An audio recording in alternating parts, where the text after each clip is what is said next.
mean, nobody knows this because we never have our cameras on. But every time we start recording, I do a little jiggle. I don't know why. I just do a little dance. You get naked and oil yourself up.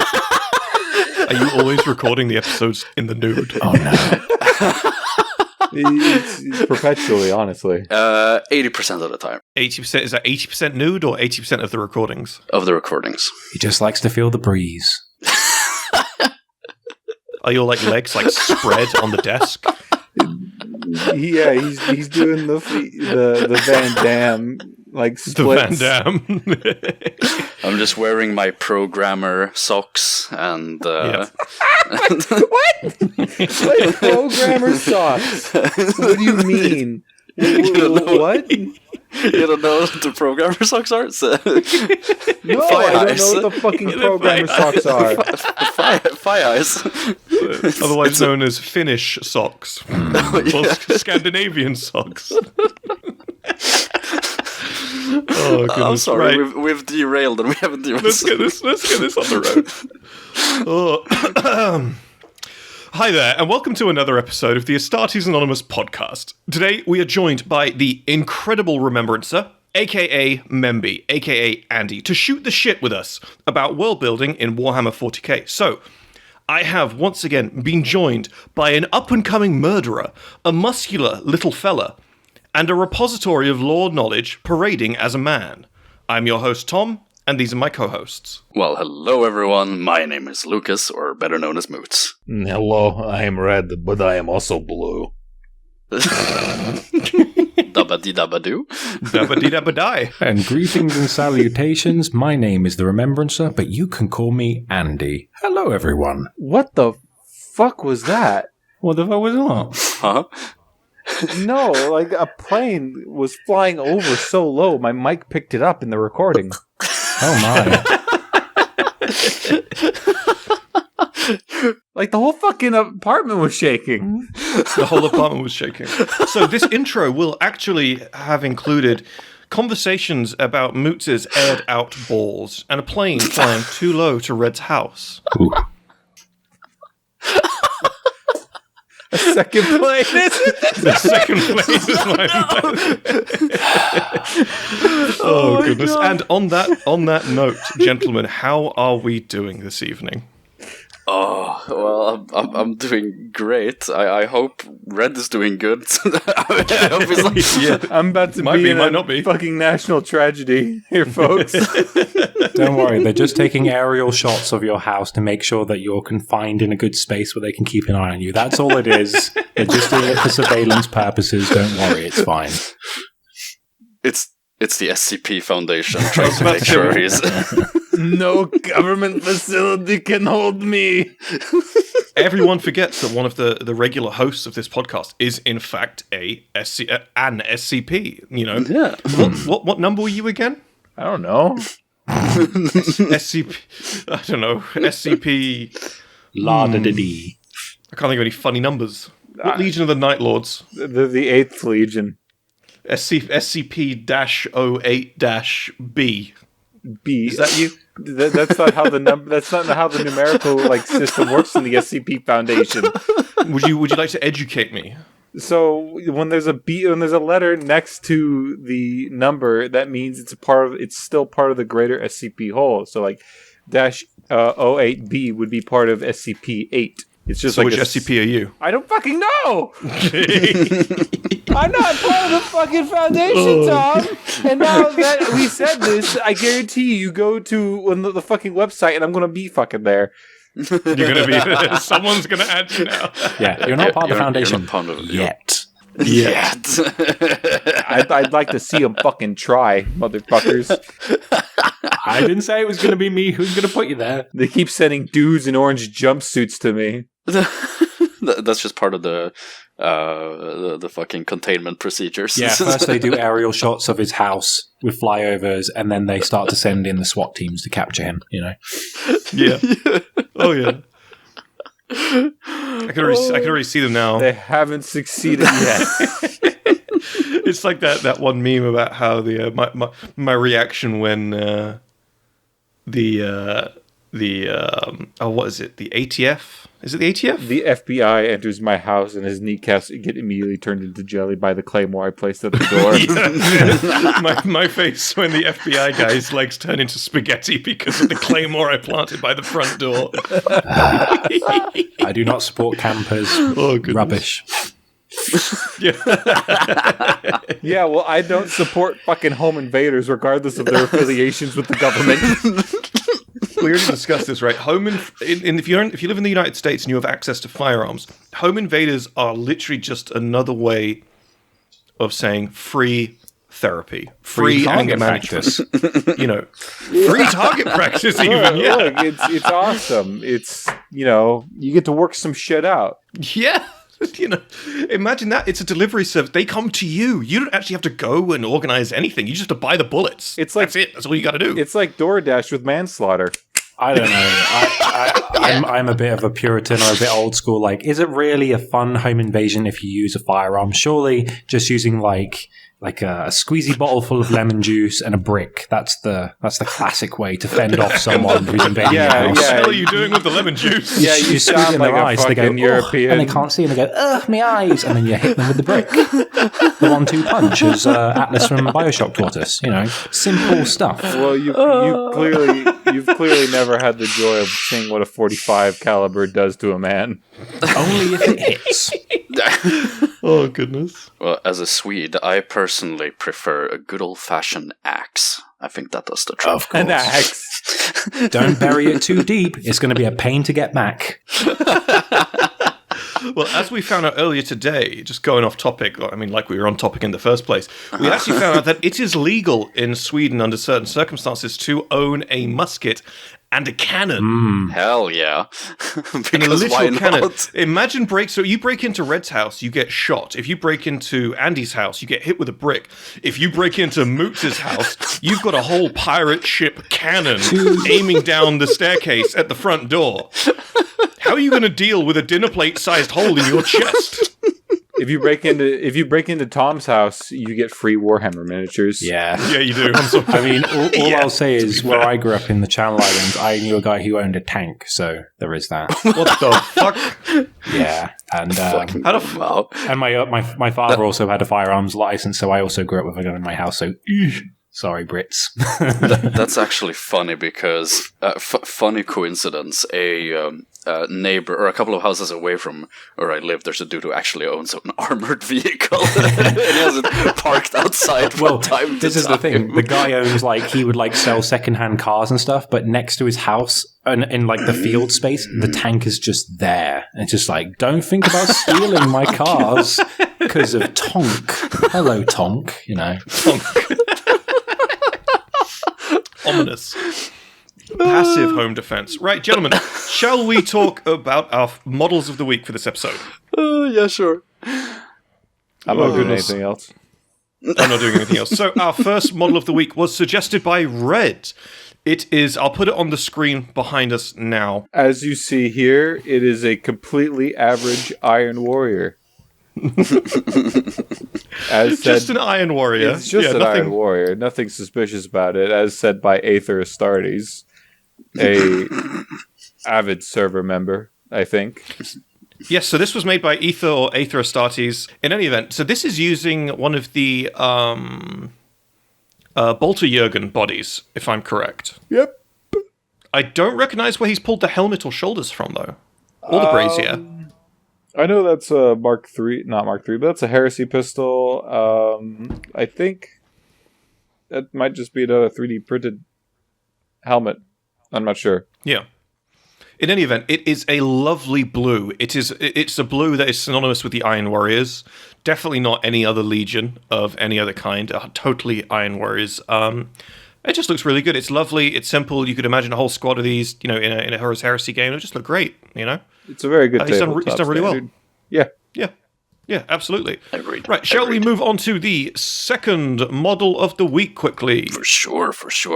And this was my personal pick. It was a Alpha Legion Exodus, and another Iron Warrior. Now, Another Iron Warrior here, yes. yeah, sorry, I mean an Iron Warrior, of course. Iron Warrior. Of course. How silly of me. I am Iron Warrior. Get your shit together, Moots, alright? know your legions, for fuck's sake. Moots, man, what are you you're dropping the ball, man. You can't keep getting shit wrong. Who do you think you are, the Remembrancer? She. Right, where's the leave disconnect button here? Well, Andy better do like the Iron Warriors and dig some trenches because shots are being fired. Whoa! We've already ascertained that Red's aim is terrible, so it's fine. Oh, you want to put that to the test? Yes, sir. Pistols at dawn, muskets and flintlock pistols. Let's go. I'll be Alexander Hamilton. You can be what's his face? The other one who was like, I shot him in it. Yeah, we'll go. We'll repeat history because it's like poetry. It rhymes. Let's go. I'll totally accept to do a completely honest and fair duel with no underhand tactics at all. Aaron Burr. That's the game shot I've done. Because I am known for my honest nature. And then you can sing a nice hit tune from the musical Hamilton, where you go, I want to be in the room where it happens. The room. Like, yeah, it's Aaron Burr. He shot Hamilton. History. Anyway. And if you join our Astartes Anonymous Discord, you will find that Andy, aka the Remembrancer, singing just then is now a soundbite on our soundboard. I'll make an entire Astartes Anonymous cover album based on Hamilton if you want me to. Yo! Hell yeah. Take the voice, put it in the AI, make an AI of him. That would kind of be horrible, but I'd also very much enjoy that. Please Okay. I would pay for that. I'm not joking. Hell yeah. Let's fucking go. Astartes Anonymous Hamilton cover album. We didn't fund this. We locked him in a room with a rabid pit bull and told him to start singing. No. We left him with some crayons and this happened. Right, gentlemen, come. We got to get back to this Alpha Legion, aka the Iron Warrior by Big Nose Boy. It looked good. I like it. Hell yeah. I really like it as well. It's super nice and nicely painted. It's got nice... I really like the sword, especially. Well, it's a... Xenophage blade. Xenophage blade, yes, from the Deathwatch kit. And obviously anyone who knows about the sword that is wielded by the Alfarius model would sort of understand why this looks like it belongs here. The Pale Spear. The what spear? The Pale Spear. Reminds me of that, where it's like a Xenos. Oh, thank God. I'm so sorry. I thought you said anal spear. No, the anal spear is an Emperor's Children weapon. I'm talking about the Pale Spear. Oh my God. Oh my God. It's just a really long butt plug, is what it is. They use it as like a battle standard. They go, and then they carry the person aloft, and they're going, "Please stop! Put me down! Put me down!" There's a man on the other end of it. Yeah, it inspires fear among their enemies. Yeah, it makes sense. It's lore accurate. I promise. You know, I started off this episode by introducing you as a repository of lore knowledge. I'm feeling like it's taken you less than 10 minutes to abuse that Tom wanted a repository. He got a suppository. Anyway, one thing I really like about this model in particular is also it's got the dragon mohawk. I like that style of helmet where it's like Alpha Legion to the hilt, where it's like, I'm not just going to have any helmet. I'm going to have a dragon going meh, with his little... Oh yeah, it's really cool.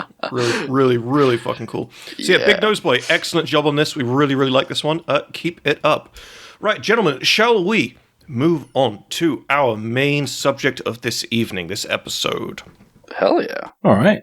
So I think I said hell yeah like 6 times now or more. That's okay. It's kind of your thing, isn't it? Jar, you put money in it. Goes towards buying you a microphone. Yeah, finally. So today we wanted to spend a little bit of time talking about some of the good and maybe some of the bad world building elements within Warhammer 40k, ranging from the big to the small. So, gentlemen, would we like to discuss... call it the moots. Oh, the small, the moots, yes, of course. Fucking bastard. I'm gonna you're not safe when you get to Sweden, I'm just saying. Yeah, but you forgot one crucial piece of that. What's I'm also going to be there, motherfucker. Well, I want to see you be prepared for my musket and cannon combo when you open the door. Fuck's sake. Hopplansaw. Right, I'll do a theme song. This moots was made for walking. That's just what he'll do. And one of these days, this moots is gonna walk all over you. There you go. Oh, for fuck's sake. I've already derailed it. Sorry, Right, gentlemen. No, it's all right. It's all right. So, world building. So, because we are all too busy roasting moots, I will give us all an idea to start with. One of my favorite things about world building in the setting, and as anyone might tell you, it's one of my favorite things in general, is narcotics. One of the great things about Warhammer 40k, and you can pick this up by reading plenty of 40k books, especially the Necromunda stuff, is the sheer variety of different kinds of drugs available in the setting. So when we think about the world building in 40k, we've got tons and tons of stuff that can, and I'm sure we'll get into it, tons and tons of stuff that can sing to the scale of Warhammer 40k. Things, the grandiose battles, the Space Marines, the Custodes, the Knights, the Titans, yada, yada, yada. But don't forget, there's going to be people who are living in hive cities who are addicted to all kinds of substances, and 40k has that covered too. You know, there are things in Necromunda. I don't know if do you guys know about grinweed? No. Right, grinweed in 40k, it's just weed. Oh. It's literally just weed. They just call it grinweed because you smoke it like you would a joint, and you just get high and you smile. That's why it's called grinweed. It's literally just weed. Conversely, there's something in 40k called low sticks, which it's just cigarettes. It's literally just nicotine. Want to buy some death They sticks? don't explicitly. I was just about to say that.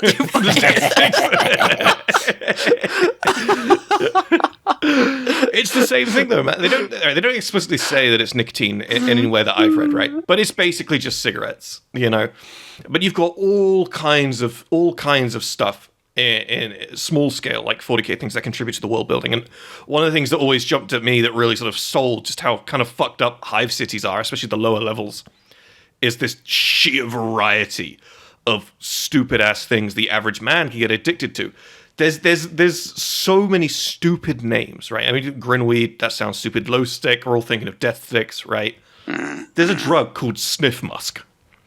I don't even know what sniff musk does, but you say that out loud, you sound like some sort of fucking street It sounds degenerate, like some kind of musk. viral hashtag on TikTok you don't want to look up. Like, no thanks, no, keep your musk for yourself. It sounds like someone keeping musk to yourself. It kind of sounds like something, you know, an old person like, oh, you know, these kids these days, they do sniff musk, I've heard. Like, you know what it reminds me of? It reminds me of that episode of South Park where they're like, the cats are like peeing on their face and they're getting high. It's like, whoa, dude, that's crazy. Is there But it's like like a a war skunk. on drugs in any hive city? Like, That's a waste. There's a waste of government resources, my friend. it's the Imperium. Yeah, that's fair. This is the same like government entity that wants to put fucking giant eagles and skulls everywhere made out of solid gold. I'm just imagining like the campaigns they're doing on Hive Worlds, where it's the RBTs going, just say no, in brackets, or else. Like, Just say no. Just say no. It's just easy. You know, to sort of go alongside this huge array of drugs, there is a huge array of different alcohol and drinkable substances as well. Obviously, the one that we all know and the one that we'll reference to is Amasec. Amasec, yeah. But it's really weird because the origins of Amasec are really strange, because a lot of people tell you that Amasec is derived from wine, as a distilled type of wine. But on the other hand, there are books that will reference Amasec being made from grain.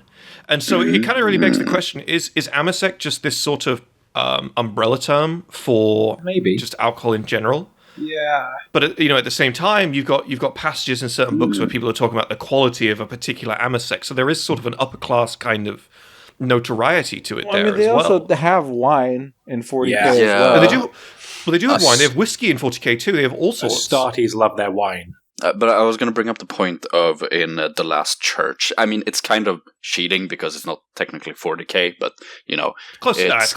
Close enough. Yeah. Great book, by the way, or short story. Yeah, fucking lovely. Another drug that I've been Oh, sorry. I thought you were going to talk about the Emperor with Jiraiya actually just having a little drink and getting to know each other. Oh yeah, I love that scene in The Last Church so much. I mean, they're just enjoying their wine. They're just kind of vibing over the wine. Yeah. Yeah. I mean, as a good priest should, he really knows his wine. So it's really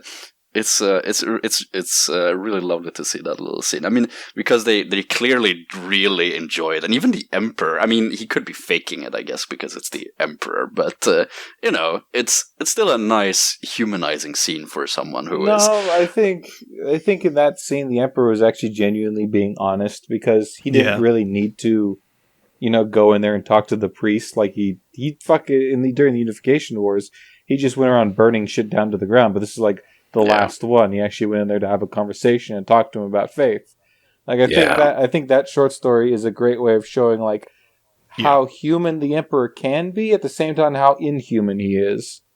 I mean, it's like the old saying goes: a Merlot tastes the sweetest when you're burning down the Vatican. Like, it's the best time to have that glass of wine where it's like, oh, it's the last one.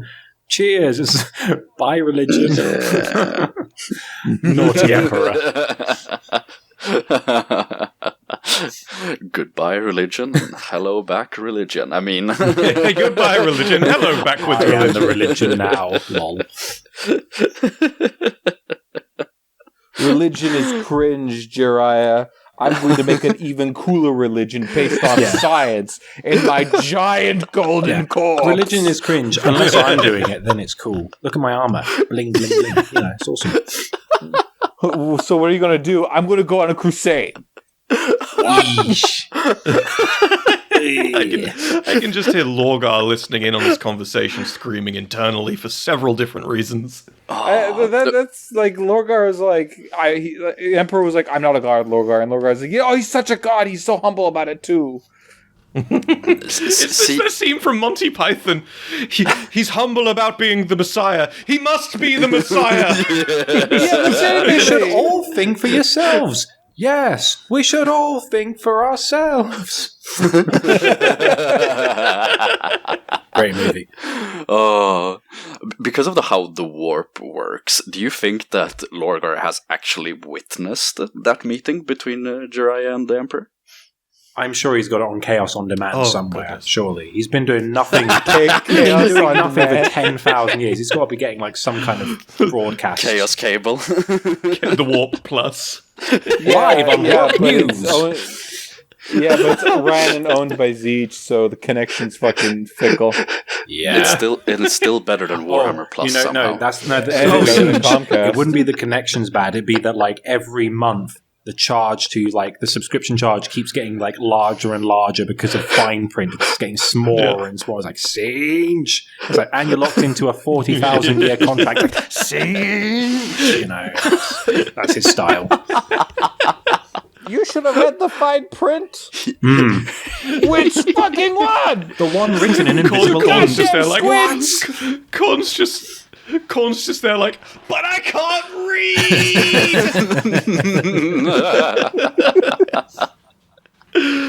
Oh, goodness. And then Lehman Russ is like, I hear you, buddy. It's like, yeah, I can't read either.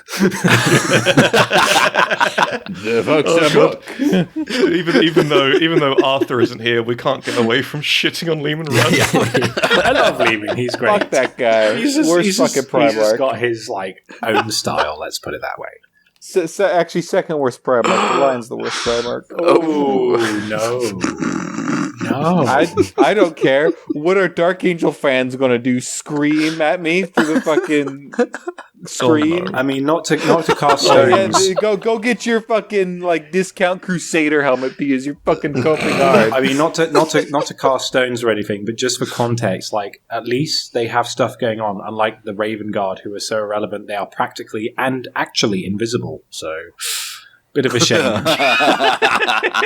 That's actually fucked up. I like the 40k Raven Guard. They've got nothing going on. Because they just straight up started acting like Night Lords. Like 40k Raven Guard straight up use terror tactics now. For fuck's sake. It's fine when we do it because we don't do any flaying. Makes sense. Oh, we don't do any flaying. Whatever, it's still terror tactics. Well, what's the point? It's like, well, if you're not flaying, what's the point? What's the point of pillaging and fighting if you're not skinning? People in line. That's always been the point. If I can't practice my crocheting with your skin, what's the point? Oh, gentlemen, back to topics, please. Well built. Right. I was gonna mention polymorphine. I don't know how to pronounce it. That's druggy wuggies. The druggy wuggies. I will forever refer to narcotics as the druggy wuggies now. This is my world building. I mean, the only drug stuff I can think of is like imagine like what the Eversaw assassins are being pumped to. It's like I'll have what he's having. He's just like going, just like charging into people. Honestly, I dead ass. Well, I believe wholeheartedly the Eversaw assassins are just getting placebo. It's just that, right? It's like if a kid, it's like when a kid comes to you, right, and you're having dinner with the family. Everyone's got champagne. And the kid's like, "Oh, can I have it?" And you just give him a sip of, I don't know, like lemonade or some shit, right?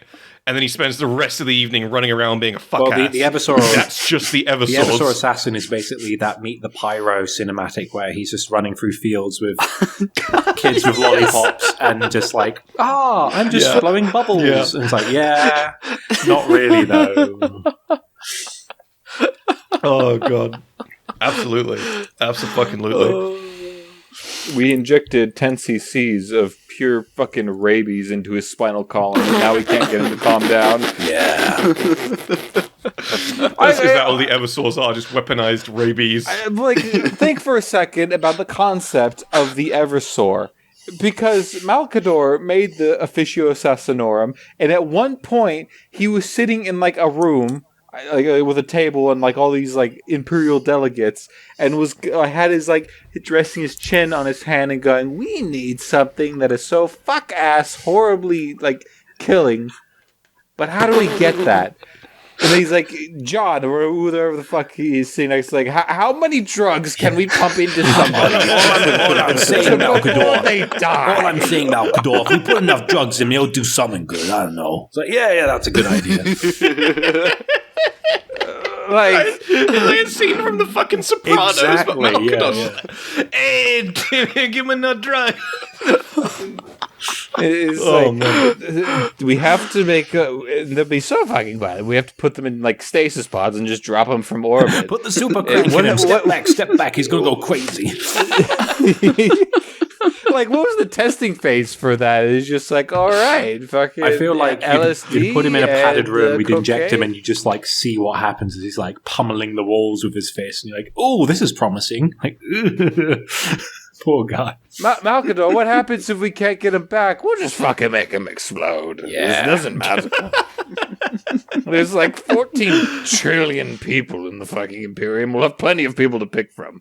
A few of them could be made into these fucking things. Although I do like the story about Ganimus, who like was a slave, and then Malcador was like, "I'll make you into an assassin." And then he was like, "Before you become like a proper like Eversaw, can you go back to your homeworld and like kill the guy who's like the planetary governor and enslaved you?" And he's just there rubbing his hands like, "Would I?" Like, yeah, good old Ganimus. Was there like an R&D process where he had to like give like the Emperor like a status report on what he's doing? He's like, all right, big E money. This is what I've been working on. And he rolls in a cage, and it's just this fucking like Hannibal Lecter dude in the Eversaw. So you're just like, He's just like, see, he's completely batshit insane. I put a little bit numbers in his brain, and then the Emperor just kind of goes, he goes intriguing. He's like, he goes to kill this one person, and the Emperor's like, well, he doesn't seem very stealthy. That's the good part, Emperor. He kills everything on his way. He's stealthy until we need him to kill someone. That's the key. No one is going to notice him if there's no one left to notice him. Exactly what I'm saying. All I'm saying is Assassin's Creed Odyssey is more an RPG than an actual assassin game. So by that logic, we don't need to assassinate stealthily no more. We just have to have good stats. That's what I'm saying, you know. He's good stats. This guy's power leveled, alright. He's got epic tier weaponry, bro. He'll get the job done. Don't worry about it. Don't forget about it. It's fine. Forget about it. Is it unironically meta as fuck? Holy shit. No, my question Assassin's is Creed. My question now is when are we gonna get a Assassin's Creed game with New York Italian Honestly, at this point, mobsters? they should just call it Creed. Why is it called Assassin's Creed? Yeah. It doesn't need to be. Just call it. Call it Fighter Creed, or just Creed, but not the boxing movie in brackets. We don't need the assassin bit anymore. It's superfluous. Call it killing everybody in the fucking room, Creed, because you failed the stealth check. Yeah, ever since Black Flag, where it's just like, oh, the naval combat's more fun. It's like, we went from, I'm going to sneak into the city and I'm going to assassin to, I'm doing my shanties and firing my guns. It's like, what is going on with Assassin's Creed recently? I don't know. Look, Just rename it Creed, and every single game is literally just some alternative universe. Michael B. Jordan fucking in a hood, boxing gloves. Let's go. Or we do. Where's my Assassin's Creed game where I get to play as Muhammad Ali taking down the fucking shadow government? Or can we have a 40k Assassin's Creed? We'll call it Ursula Creed, and it'll just be Ursula going around with the blaze. No, yeah, just like it's Assassin's 40k, but you just play as an Erisor, and from like there's no cutscenes. It's just start to finish a really long hallway, and everyone needs to die in there. And inexplicably, there's hay bales everywhere. What's going on? I'm just thinking of how fucking mental that would be. Assassin's Creed, semicolon Ursula Creed. Well, like honestly, though, like, and you're literally just the intro is just the ending of Cadia, right? It's just the whole intro to the game is just the Blackstone Fortress turning Cadia into a pile of mush, right? And it's just this epic sort of Halo style intro of Ursula Creed monologuing in a dark lit room. But, like, could you imagine my father die? Could you imagine like an Assassin's Creed tie-in Warhammer game where you played as an assassin? And you like played it in the 40k setting. That'd be so cool. Oh, and you could have multiplayer where you have a clade, where it's like a sniper, and then and you could like it's like 4 assassins versus 4 assassins, and you have to like hunt each other out or protect a target or whatever. That'd be so cool, but it's too ambitious, so it won't ever that'd happen. be really nice. Oh. I'm just saying, I mean, the fucking apples of Eden, those fucking bullshit artifacts, and are definitely Necron artifacts. Yeah. Oh yeah, or at least something from the Dark Age because technology. humanity was made by the Necrons. Fun fact: Assassin's Creed is actually a spin-off from the 40k universe on a backwater world, which has nothing to do with Earth, and it's just like, oh, these are Dark Age of technology relics from the Age of Strife. Who knew? Yeah, checks out. Honestly, just Holy checks out. shit. But this is the thing about 40k that GW kind of forgets, and that's that if you're someone who's into 40k and you have a conversation about Warhammer 40k what ifs, right? And you have that conversation for, let's say, an hour or 2 hours, right? After those 120 minutes, you will have had at least one exquisite fucking idea for a 40k spin-off of some kind, right? and it does feel like GW is so tone fucking deaf to that side of the community so fucking often. I mean, the closest thing we got to that ever is Warhammer Plus and Space Marine 2, one of which is a fucking ripoff, and the other one is a sequel to a game that was popular, I don't know, 13 fucking years ago. I mean, I'm still looking forward to Space Marine 2, right? But we got, I mean, actually, no, that's not true. Now I say that out loud. There is Rogue Trader, which kind of is like a D&D style thing, which is excellent. But I'm one of the rare few people. I played Space Hulk Tactics. That was fun, but it wasn't like a big game, and it was ages ago. Oh my. That's the thing. That is incredibly based, I'm just saying, because I personally really like that game as well. That's the thing with a lot of 40k games is that even like Necromunda, Space Hulk Deathwing, and Space Marine is that they do the developers do get the scale and the size of 40k really well. Yeah. Like, if you played Necromunda Hired Gun, like, you're going through Necromunda, and it's just, like, these colossal trains going through these huge foundries, these shanty towns that you can run inside these little crevices, and there's, like, little posters all over the place, and, like, little shacks of people trying to make a home for themselves. That's a thing that we don't get enough of, because a lot of people are more focused on the grander scale of 40K, with the Space Marines and the Necrons and the, like, Xenos races, but, like, the Hive city environments of, like, where everyone's living in, like, the pseudo squalor and, like, trying to just cut out a small little shanty shack for themselves, and they have to, like, adapt to life in this huge like, industrialized hellscape. It's really interesting you bring that up, because Necromunda, I mean, coming back to the drugs thing, Necromunda is a huge colossal proponent of one of the things in 40k that really exemplifies the good of 40k's world building, right? Because Necromunda gives you this microcosm of the average life of a Hive citizen. And Necromunda Hired Gun is a really great look into that, although granted it's very action-packed and a little bit over the top. But you get to see lots of little things that really hint at what life is really like for the average Imperial citizen. Because unless you're born into nobility, into a paradise world, or into maybe a very important agri world, your existence is going to suck.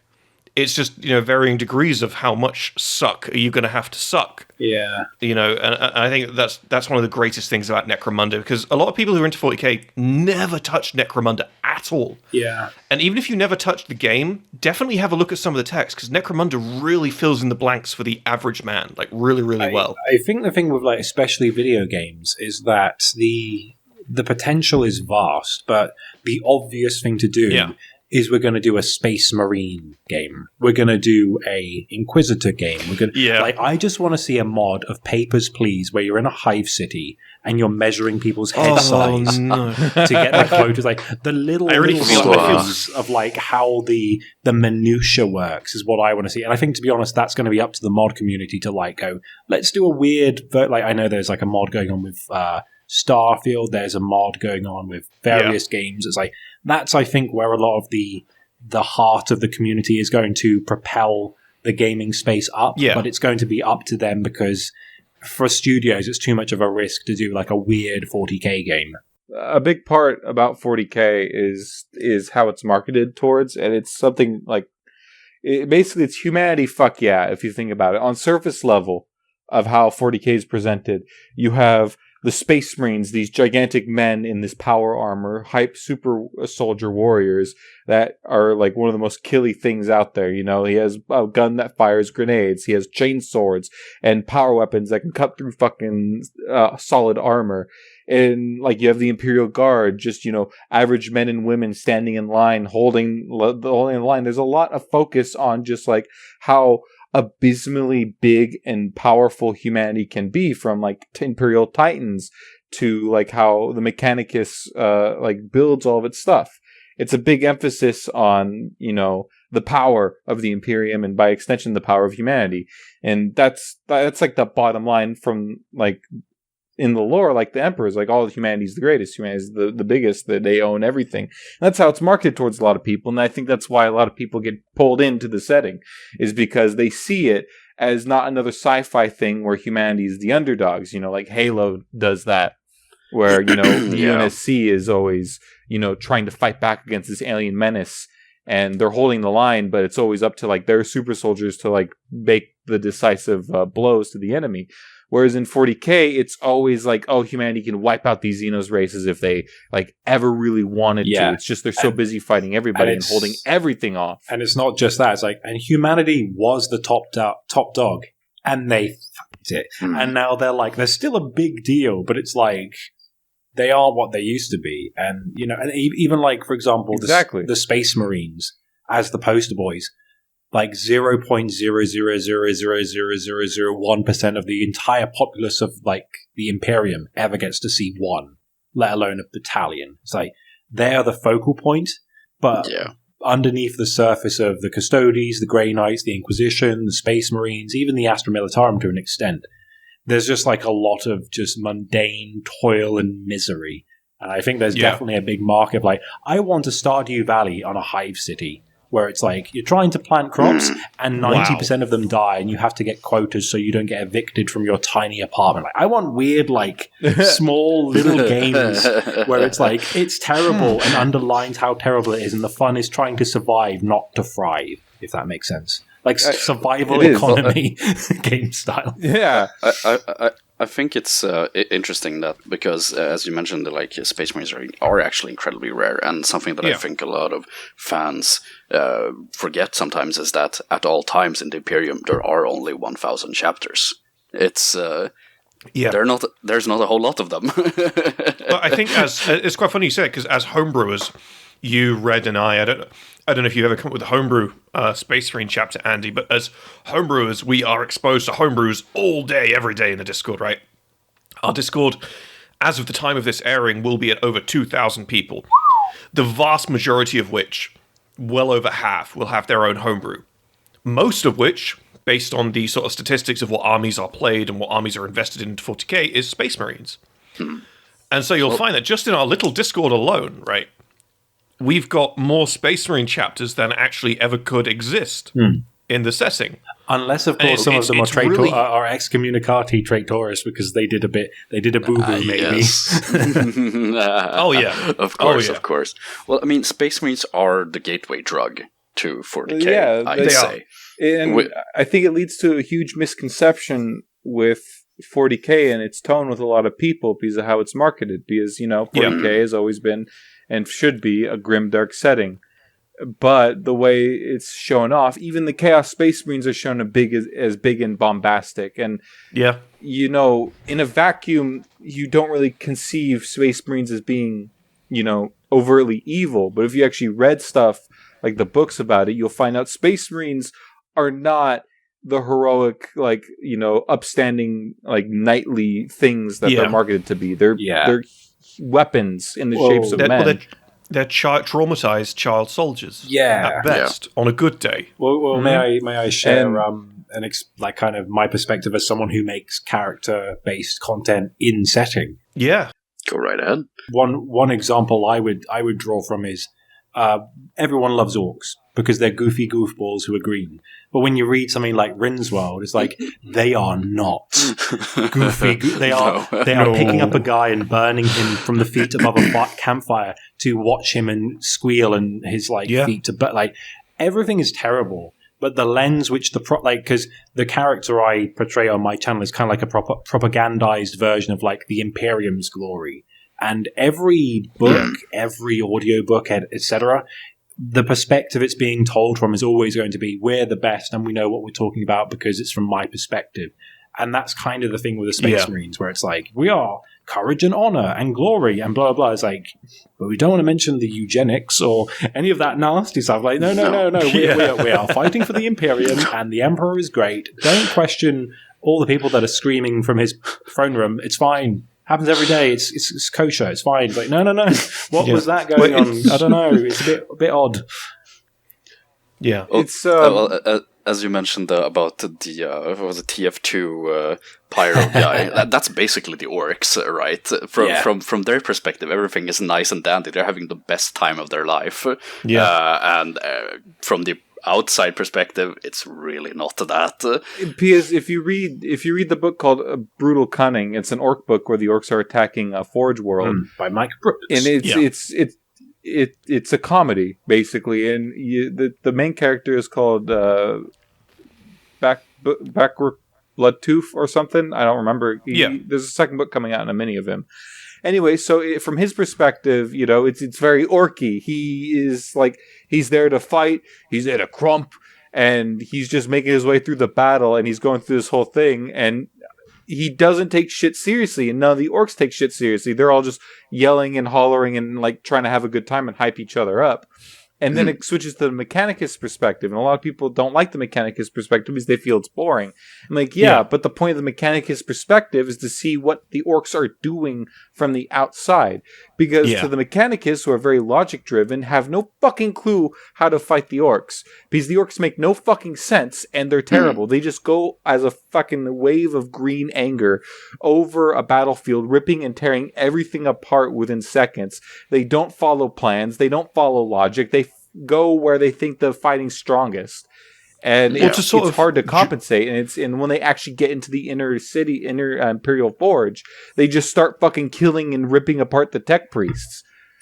Well, to sort of join your 2 points, something Aragon, and if you're familiar with our podcast, or God forbid you're familiar with our Discord, you'll know who Aragon is. One of the things that Aragon always says is when you're reading a 40k book, regardless of what the book is, I'm paraphrasing here, is to understand the propagandization whilst you're reading. Because even if it's written from a narrator's perspective, there is still going to be overtures of bias in there. If you're reading something where the main characters are very obviously Space Marines, and this accounts for Horus Heresy books as well, where the main characters are Space Marines, you're going to find romanticization in a scenario or a story where it does not belong. You know, and it's the same with some of the Necron books as well, right? Yeah, those are the ones Red has read. Huge romanticization. These are like millions of years old undead motherfuckers that want to do nothing but exterminate all life in the galaxy, just like the fucking Imperium. They are no more holy or justified. And they have an army that's a big of point fools. because that's a big point between the two main Necron books, the Infinite Divine and the Twice Dead King. And the Infinite and the Divine, it's Trazyn and Orican, who are, by all extents, some of the most important characters in just not even like the tabletop of Necron lore itself. They're very powerful, and they have tons of resources and abilities to do whatever the fuck they want. So they basically go through the universe nonchalantly wreaking havoc and causing all sorts of fucking issues for everybody and not thinking a second thought about it. And that's where like their comedy comes from. It's Trazyn releases a fucking broodlord on this planet as a prank to Orican, not even thinking about what would happen if the Broodlord got out, and the Broodlord did get out and caused a fucking Gene Stealer uprising. And even whereas in Twice Dead, I thought you were going to touch on it. I was going to say, like Twice Dead King. I know they mentioned that Altix is characterized for being uncharacteristically compassionate, and they're like, that's not very Necron. Yeah, Altix is like he's a deviant in the Necron like society, because he doesn't think logically. He thinks with his heart a lot of the times, and he's very emotionally driven. But in his book, he is an overlord still, but he doesn't have the resources that other overlords have. So he's very limited on what he can and can't do. So his desperation for how limited his pool of like abilities is what leads him to make the actions he does. Like most of the books, spoiler, he's running from the Imperium because he cannot fight them. He doesn't have the ability to. It isn't until he accepts his role as the Twice Dead King at the end of the second book that he actually finds a way to fight, because he suddenly gets this new perspective on his people and gets this. And he doesn't lead his subjects, his Flayer's subjects, as like a Necron overlord would, commanding from the back, telling his thralls to go. Yeah. He leads them from the front and starts charging down the Imperial citizens and killing them with everyone else on the front lines. No other Necron overlord would do that. Necron's overlords only spawn on the field if they absolutely need to do something. Which is what makes the thing, like, you know, that I can't remember who wrote it, but that story, I Have No Mouth and I Must Scream, because of like the Diasporex. For some reason, I put together with Altix is I have no heart and I must beat. He's just like trying to defy the Necron culture, and he's just like, no, I'm going to be a good person. It's like, no, you can't. We're Necrons. It doesn't happen like that. That's the thing. Altix was really idealistic when he was younger, and when you meet him in the book, he's really jaded for his life. And it takes a while for him to reconnect with that part of him of being like, he's actually very compassionate as a ruler. And he ends up being like the only Necron that's probably willing to have a conversation. Because there's a scene, I really like the scene where he gets resurrected, but the way he gets resurrected is kind of scuffed because he's infected with the Flare virus at the same time. So it kind of resets his factory code, so to say, where it gets rid of basically all of his overlord programs. And he is basically rendered back down to Oltix, as Oltix just is.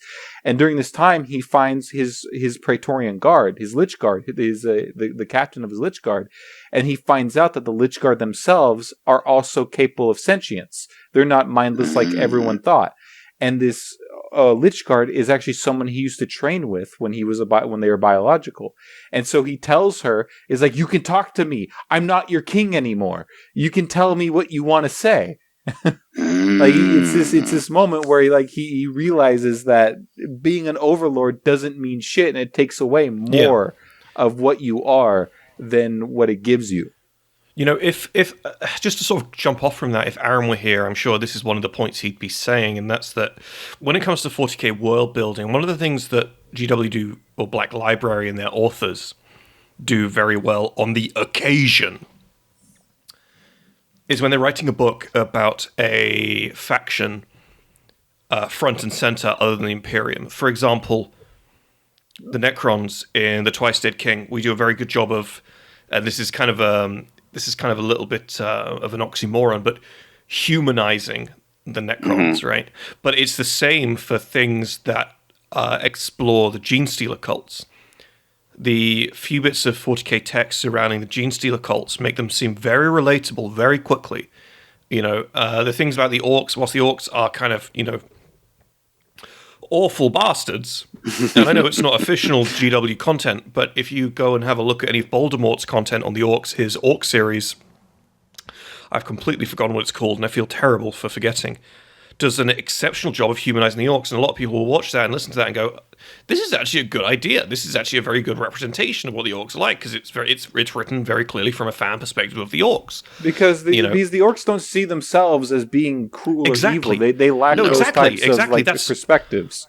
That's exactly my point, and that's the same thing that Black Library do when they like to focus on factions other than the Imperium, and that's when you sort of realize, hold up, this isn't just a narcissistic man wank fest. Everyone is as bad as each other, and they all know it. Was the series Cronin? Yeah, Cronin. Yeah. Well, here's the thing, right? Nobody sees themselves as the villain of the story. No, of course. And that's why these stories focusing on something that is not the Imperium are so great, because it clearly gives so much more depth to them that a lot of people are often missing. Otherwise, I mean, we wouldn't have such great examples of, like, for example, the Inari books, which unfortunately didn't get as much love as they deserved, and didn't end up getting the trilogy they should have gotten. But it's those kinds of things that we should get more of. More Xeno stuff, please. I mean, no, you're absolutely right.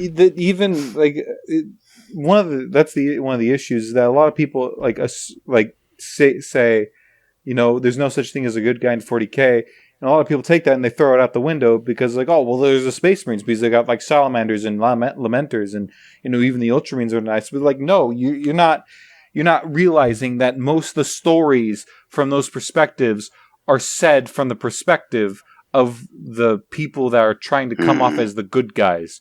Yeah. And a lot of people don't like books written by ABD because he humanizes Chaos Marines a lot. And a lot of people are like, they're supposed to be the bad guys. I'm like, no, he does the same thing that people do for the Imperium.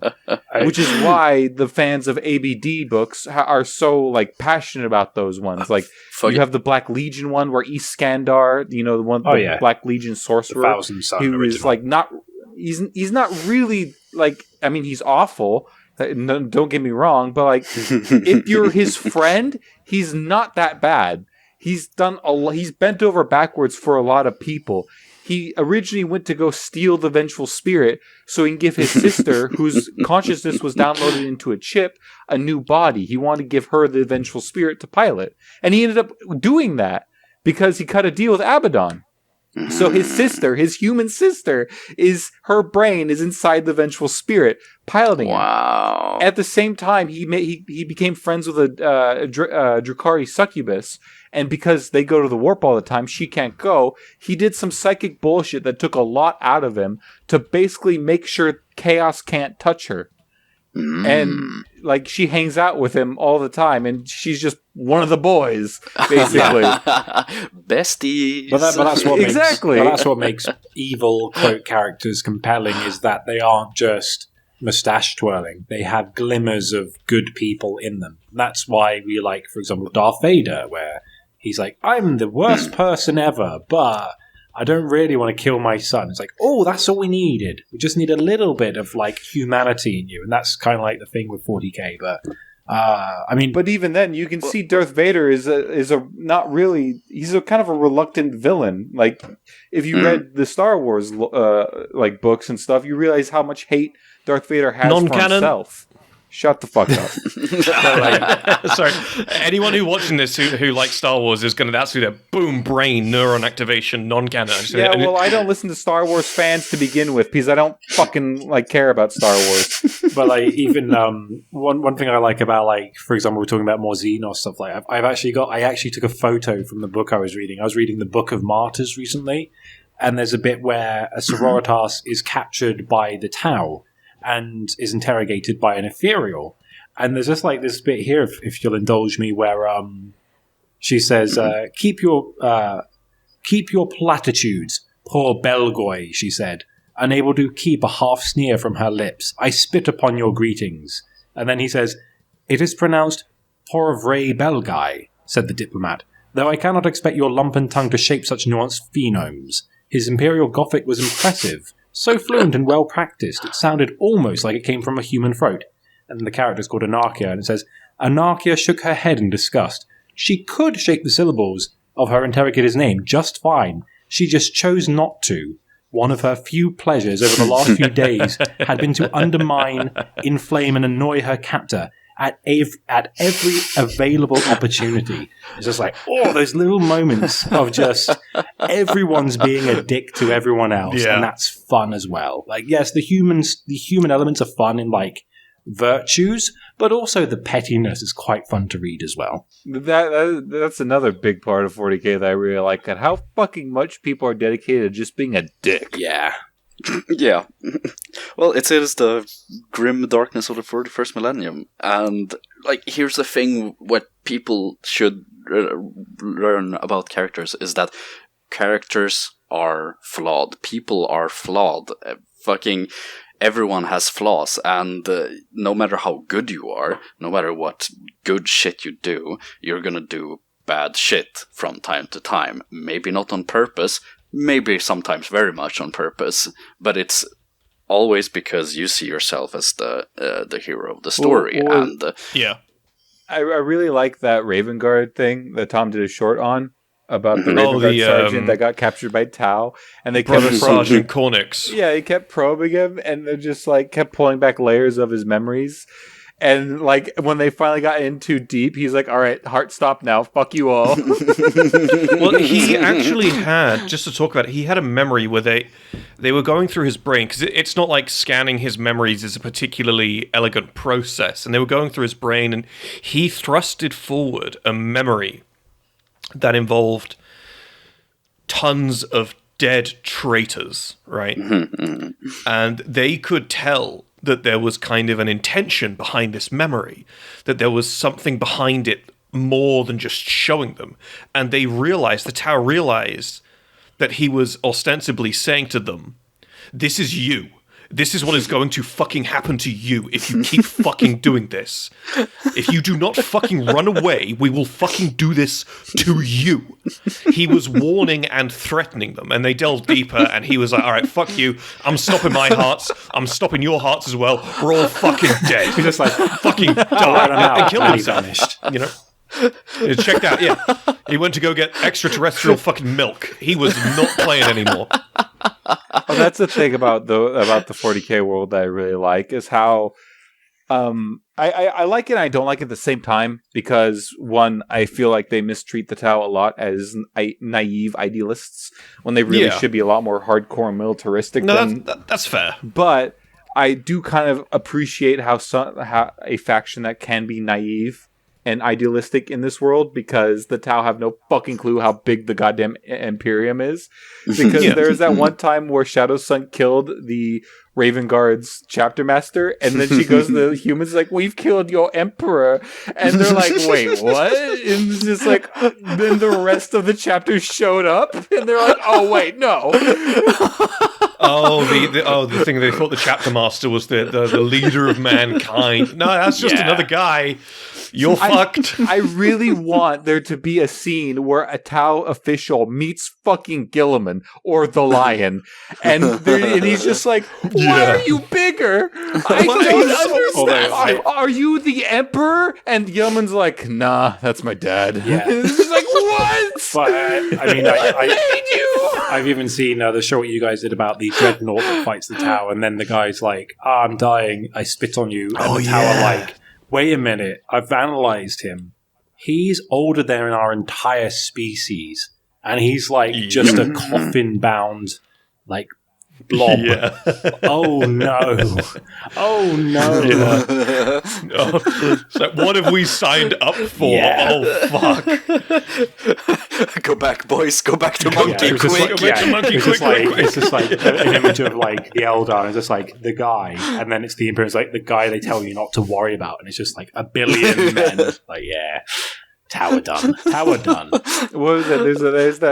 There's that YouTube clip about like the Tau fighting the Imperium, and it's like showing all these crazy fucking big numbers the Imperium threw at him, and it was like considered a small battle for the Imperium and a decisive victory. The meme summary of Damocles. The multiple Titan legios were deployed. I've mentioned it on Law Crimes. There's like a standard of the Black Templars that's about the Tau. It's amazing. I need to see if I can find it. Let me just bear with me. I'm just going to search for it because it's really funny. That's okay. Yeah, no, we'll hold on. Just dump it in our references tab. But one of the things I wish it's never going to happen because it is becoming more and more obvious on how lazy GW management wants to be with the story and how they refuse to use the potential laid forward by themselves, is that they really should turn the Tau into, like, it's naturally progressing, but the Tau should stop acting like just, the punk-ass upstart Xeno race. They should start acting more like a 40k faction the more their story gets told. Like, enough of the Tau, like, being I get it. I like the whole underdog mentality and how like they're desperately trying to keep up with the Imperium, and they're actually succeeding in a lot of ways. But I feel hard. I feel like there is also a way to make the Tau realize that they can't keep going on this whole pathline of the greater good, and they have to accept some sort of extremist values in order to actually progress as a major power in the setting. Like, stop making them delegations and like trying to free world. Start making them just conquering shit and actually fighting and just killing like everyone else. Well, they kind of started doing that. There was the lore update where it was like, oh, they're brainwashing people. They're just lobotomizing their subservient Xenos races and turning them into drones. I'm personally split on that lore update because on the one hand, yes, it makes them more grim dark, which I guess people were complaining about when they first came out, that they weren't grim dark enough.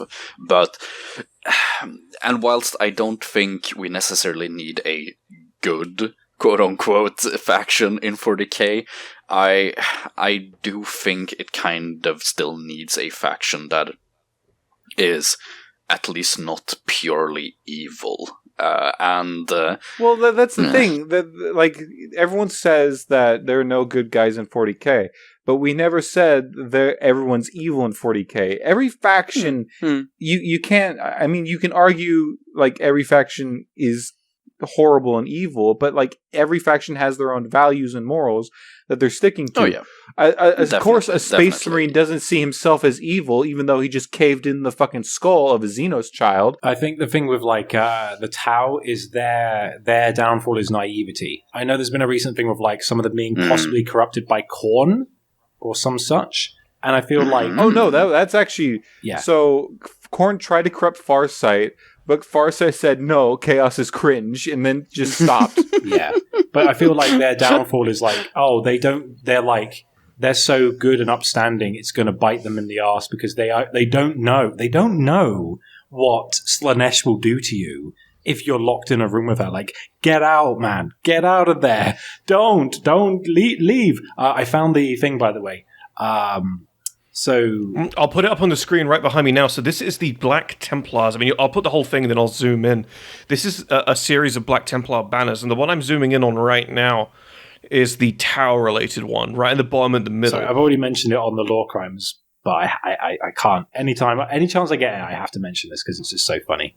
I just love the shade where it's like the Nimbosa Crusade. And to give you an idea if you're listening and not watching, the banner is a severed tower head on a pike with the Black Templars logo up above. And it just says this. It says, the Black Templars fought alongside other Space Marine chapters to reclaim the world of Nimbosa from the expanding empire of a perfidious but technologically advanced Xeno race, winning many great victories and much honor. Doesn't even give them a mention. Doesn't even mention their names. It's like, oh, just some Xenos. Lol. Like, that's what you're dealing with, Tau players. Like, they don't even know your name. Ah, it's a shame. Big old main character syndrome. Black Templars. Big old 100%, man. So. Listen, motherfucker, they got Sigismund. They get the main character syndrome.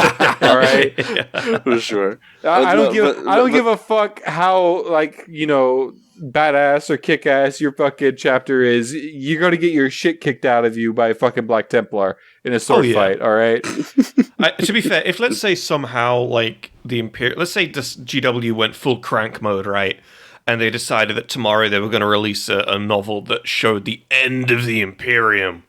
I assure you, the last man throwing hands would be a Black Templar. Fuck Like, beyond the Custodes, beyond the Ultramarines, beyond Gilliman and the Lion, it would be just it would probably be Grimaldus, to be fair. Deadass, it would be Grimaldus just throwing hands. Grimaldus somehow picked up the fucking Emperor's shield and the fucking Emperor's sword. Finds a way. Yep, finds a way, just makes it happen, bashing man. in a Tau's face with the shield, he goes, I'm getting too old for this shit. And that's Grimaldus's. Full Donny Glover, like, pulls his helmet off. It's just Donny Glover. I'm too old for this shit. It's like straight up, straight away. Sorry, boys. I need to empty the bladder again. I'm just going to cut this out. BRB. Jesus Christ, you have a child's bladder. I do. I'm really sorry. Okay. It's just you and me now, Moots. Fucking get over here, you American piece of shit. I'm gonna blow. Have at these, you janky. Now we just needed to get Tom to edit in a bunch of fucking gun sounds. Blam, blam. You get an RA-15 sounds, and I get fucking musket sounds. Tally ho, lads. You see the fucking whirling of a chain gun.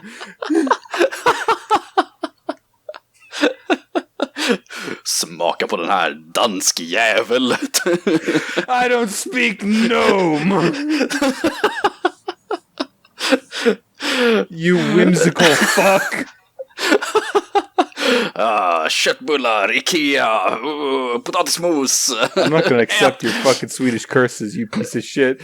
Ät bly. You come to this land, you fight like a man. Magic doesn't exist in... I think Tom's gonna need to cut that out. Yep. Well, that's what he doesn't leave it in. We're gonna fight you like Carolus Rex intended, knee to knee with fucking muskets and the swords. Have at thee, motherfucker! I'm gonna fight you like the fucking USS Texas. I'm gonna flood half my ship's hull so I can get a greater angle to hit you with more artillery. Fuck you. I'm back. We did nothing, Tom. We did nothing. I'm just gonna. I don't even know what you guys have said. I'm gonna air it anyway. Fuck it. Oh, it was nice knowing the podcast while it lasted. Oh no, I'm back. Oh no, I'm gonna go through this. I'm gonna have to like blurt out like several minutes worth of shit, aren't I? No, maybe. Who knows? Maybe. Who knows? Oh. What was even the original? Oh, Grimaldus throwing hands and Tau being naive bastards. I don't know. I just there's it's a lot of people seem to misconstrue. A lot of people I've noticed in our server, because we have kind of like a funnel that makes our own little community, but a lot of people don't understand Warhammer and don't understand what grimdark truly means. They mean grimdark like, oh, you can't have, cool or like nice level things. Like, no, you can have. Yeah, it's surface level. You can have your nice things. You can have your chapters who are like really cordial and like helping people out. But at the same time, you can't say that you have to remember that Marines are brainwashed. They're closed-minded. Yes, they're living weapons. They're living weapons. Yes, you can have a Marine that will take a child during a parade and let it rest on his shoulders and so the child can see above the crowd. They can do nice things like that. But at the same time, they're going to go out to some bumfuck nowhere planet, find some poor Xenos hovel with a little Xenos family and burn them all alive for the crime of not being human. Mm. Yeah, it's a really unfortunate reality of what Space Marines are. That is what grimdark means. It means not having. It doesn't mean that you can't have your nice little tones. It means morally at the core, things are fucked up, through and through, and there's no real way of fixing them without a reset. Yeah. Well, grimdark can mean many things, I suppose. It probably means a lot of different things to a lot of different people. We have examples of grimdark in the way that, when...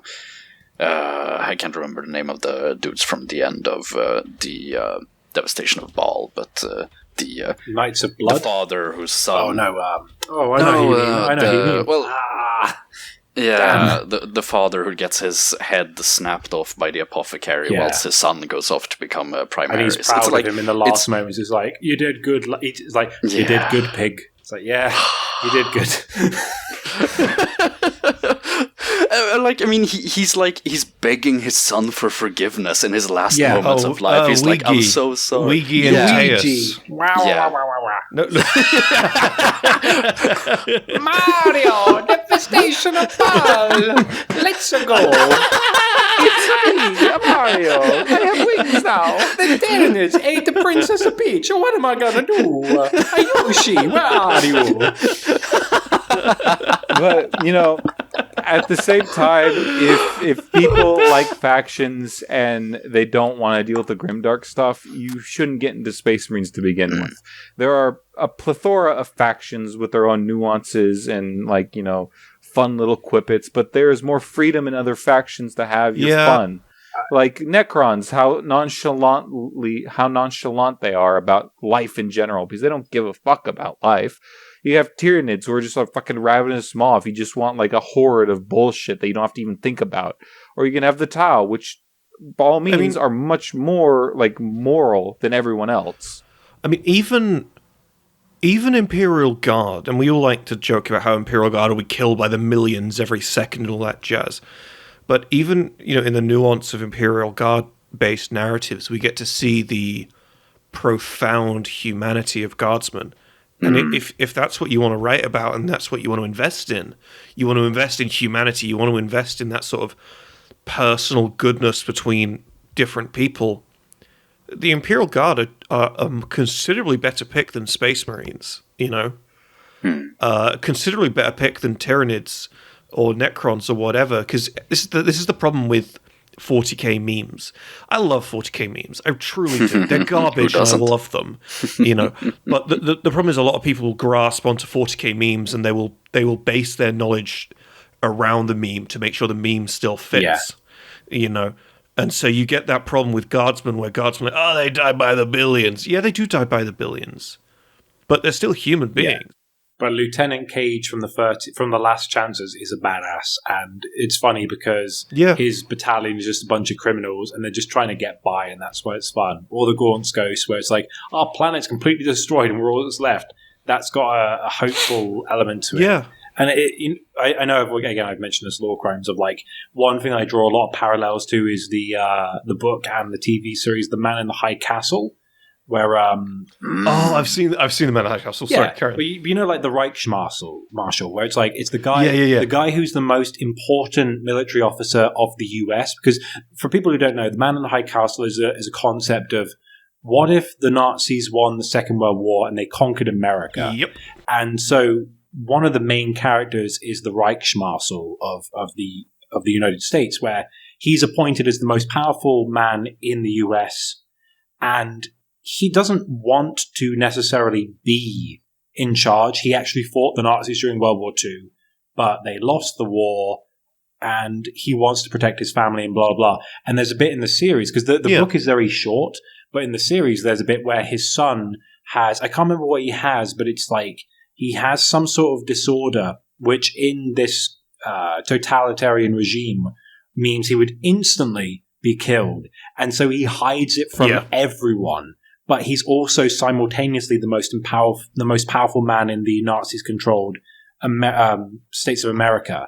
And it's that whole thing of like, even if you're a bad person, even if you're in terrible circumstance, it reminds me of films like The Pianist, where there's the Nazi officer, and it's based particularly on real life, where there was a guy who escaped the camps and he played piano and he was hiding out in Poland, and an officer went, "Oh, I don't want to kill this guy, even though I think he was Jewish and he escaped. He plays music beautifully, and I'm not going to turn him in because that didn't jive with his morals, even though he was party to the worst possible regime in human history." And it's those glimmers of hope. I mean, like, I love the content Arbitrary Ian's done, and I know that his thing is like, there are no goodies in Warhammer.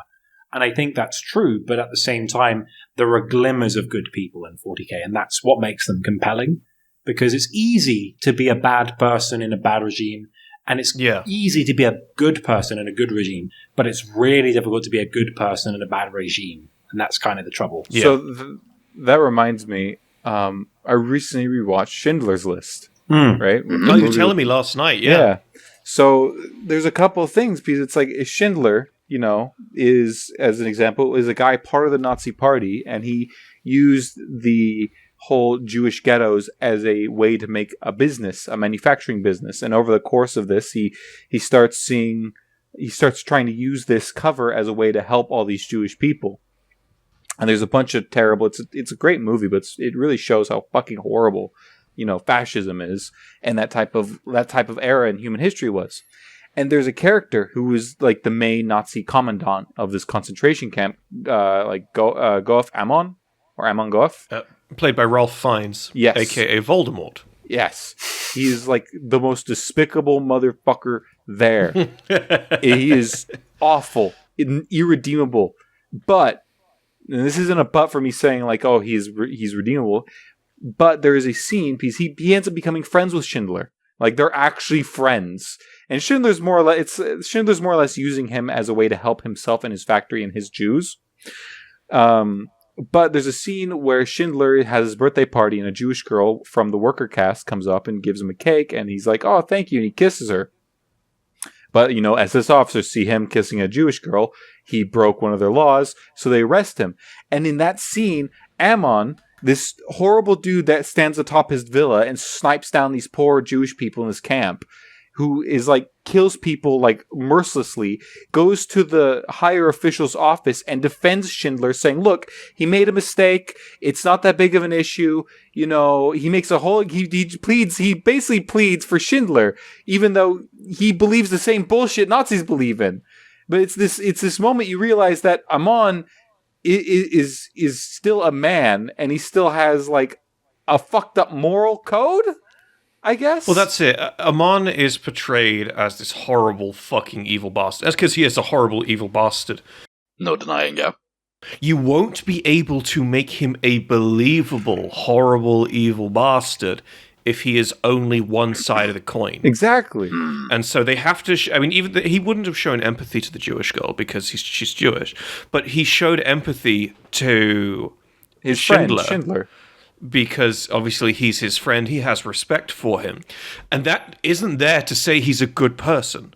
It isn't, because we're not saying he's a good person. No one's saying, But what it is doing is saying that behind every evil is a self-justification that is rooted in some twisted sense of perceived goodness, which is what Ammon has. He perceives what he's doing to be a type of goodness. Defending Schindler is a type of goodness. He believes that's what defines him. Not shooting innocent people, which is truly what defines him, but not the way he sees it. And running away before you came. I mean, we could do a whole 10 podcast on Schindler's List. The things that Schindler's List touches on is immense. This is just like a real world. It's You're based right, in you're a real, right. but Yeah. it's a way to show. It's ridiculous comparing Schindler's List to 40K, but it's not. It's the core of.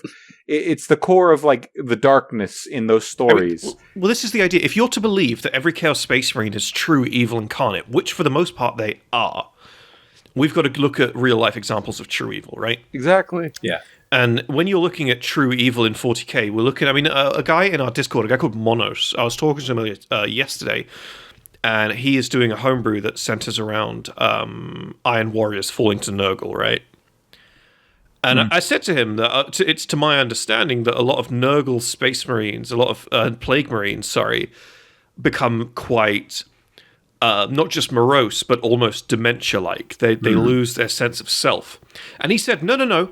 Go read Lord of Silence, or the book The Lords of Silence. I think it's called Lords of Silence. That's the one. And he goes on to tell me about how these Chaos Space Marines, despite being evil, super evil, Nurgle worshipping motherfuckers, they have their own personal goals, they have their own interests, they have their own endeavors and their own relationships and camaraderies and preferences, etc., and they show it off quite well in the book. Yeah. And so to truly explore evil in any universe, be it 40K or another one or the real world, you have to understand that evil is always going to be two-sided. There's always going to be what the world perceives as evil, and there's always going to be a side that the self of evil perceives as goodness. It's the same. It's the same beats as, because I can't not mention in any episode, is the Night Lord's Omnibus. The Night Lord's Omnibus!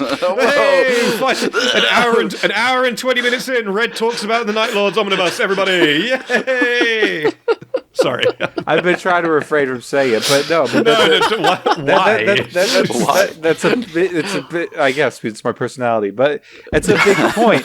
In the first two books, you get to basically live with Talos and the gang, right? And you meet the relationships and how each of the Marines of First Claw are very different in their personalities, and it comes across that they don't like each other, but yet they still work together because, like, in the end, they're brothers and they do care about each other. And the first two books isn't about them being Night Lords. It's about them surviving in 40K as a very diminished war band, just scraping by with what they have, with their own internal struggles and their own in their own goals. Like how Talos is the idealist for the 8th Legion, and he's kind of blinded to like the horrible things that the Legion did, and he still believes that there was honor during the Great Crusade, in stark contrast to Zarl, who believes that the Legion was always filled with monsters and murderers and terrible like people, and has no illusion to what they are. Yeah. And in the first two books, you're just like rooting for the Night Lords. You're like, yeah, survive. I hope they fucking make it out. And then in the third book, you get reminded that they're fucking Night Lords. Yeah. Because they go down to a planet and they're not happy there's people on that planet. And then they take their sweet time and everyone gets their own. There's literally like a slideshow of a spotlight of every single person in First Claw of what they're doing on this planet.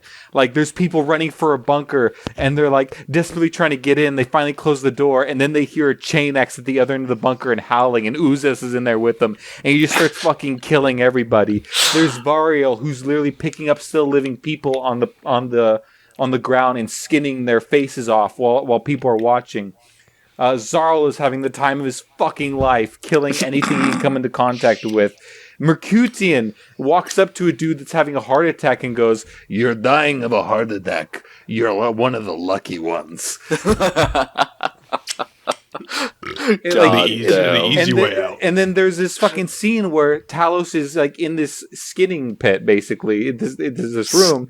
And he's pit. no, Holy shit. seriously. He like his navigator goes down there because he asked to talk to her, and she has to go down. And he's literally knuckles deep inside of a guy, pulling out off his skin, and he's just sitting there so casually about it. And fucking, she has to sit in this room full of all these flayed corpses of what he's doing, men, women, and children. Talos, who is a Night Lord who has shown mercy a couple of times in the first two books, is now mercilessly, brutally torturing and killing entire families for a singular goal. He doesn't see any evil in that either, which is the fucked up part about him. Yeah. Is that the Night Lords don't think they're evil. Yeah. No one thinks Even that though they're the they are villain in their own story. Exactly. They're legitimately skinning people and torturing entire families, yet none of the Night Lords are going, man, this is fucked up. No, they don't care. They have no moral like outcry for this. Well, with what we That's fucking ridiculous. with what we've been saying, may I divert to a real world, at least my experience of a real world? Yeah, go for it. To give you guys context, I was born on the Channel Island of Guernsey, which is in the British Isles. And during World War II, we were the only place in the British Isles that was occupied by the Nazis during, I think it was 1942. So me growing up, even way past the Second World War, there were reminders of war. There's German bunkers everywhere. When I was in secondary school, I crawled into a bunker and I found a locked German safe. We found pin badges and sold them to the Guernsey War Museum for a few quid to buy some Mars bars. So I had reminders of war. Jesus Christ. I found a used grenade when I was a steel hand grenade, like the stick grenades. It was like charcoal because it already exploded. Okay. And there was always reminders of occupation. Sark, which is one of our sister islands, they were trying to build V2 rockets to shoot at the south of England. And one thing that always stuck with me was when we were occupied, there was no shots fired. It was following Dunkirk. So the British were in retreat. They were supposed to be defending us, but fair enough, they were called back. My grandfathers, one is British, one is from Guernsey. My Guernsey grandfather was stationed in London defending the city from air raids, and my English grandfather was part of the Desert Rats, and he fought in Italy and in Africa. Oh, wow. So, for me, I'm able to say I have, a proud heritage of, my grandfathers and my family fought against fascism. But at the same time, when Guernsey was occupied, the Guernsey police rounded up 3 Jewish women. I believe they were called Theresa Steiner, August Spitz, and Marianne Grunfeld, I think it was. Because the Nazis were in control and they said, hey, we need to send the Jews to Auschwitz, so you're going to do it. And the idea of an institution that's good, that's supposed to be protecting the people when the regime changes and they don't want their own families to be killed, they have to do what they're told. Yeah. And there was of course. There was an incident where I think they stationed old men and young boys basically to keep Guernsey occupied. They weren't going to send the proper soldiers. But I remember there were stories about how because it was quite a farming country, there was a lot of agriculture. Tomatoes are quite famous in Guernsey and Guernsey milk. They basically tried to starve the Nazis who were stationed there to the point where the Red Cross had to drop supplies to both the Guernsey people and the Nazis to stop them from starving. And I was always, from a young age, intrigued about the idea of it's really easy to be evil when it's evil, good when it's good, but it's finding the good people in the worst case scenario and also finding the people that capitalize on those situations. And Warhammer, for me at least, is a case of I can see elements of here's a character who has a glimmer of goodness, but the circumstance would easily allow them to be a bad person, to be a terrible person. But they don't let that get to them, and they do the right thing anyway. And that's always stuck with me. And I think for some reason, Warhammer, for that reason, has, maybe more than other people, at least from my perspective, I've always had a connection to that idea. And it's really easy to be like, oh, like, it's really fun because Warhammer is so over the top, where we can have Night Lords skinning people and telling people they're bitches. And it's like, yeah, that's fun. But, like, it's kind of cartoonish at that point, and that's fine. Yeah, of course. But there's also elements of, like, when writers dig into, the Cadians or, like, a small regiment or a hive gang or something along those lines where you can really, like, try to dig up some of the humanity among the rubble and see how it fares with a hypothetical terrible situation. And I just wanted to share that because that's at least when we're talking about, like, it's bloody good. Yeah, that's really cool. Yeah, that's you bring up a point that made me think of something.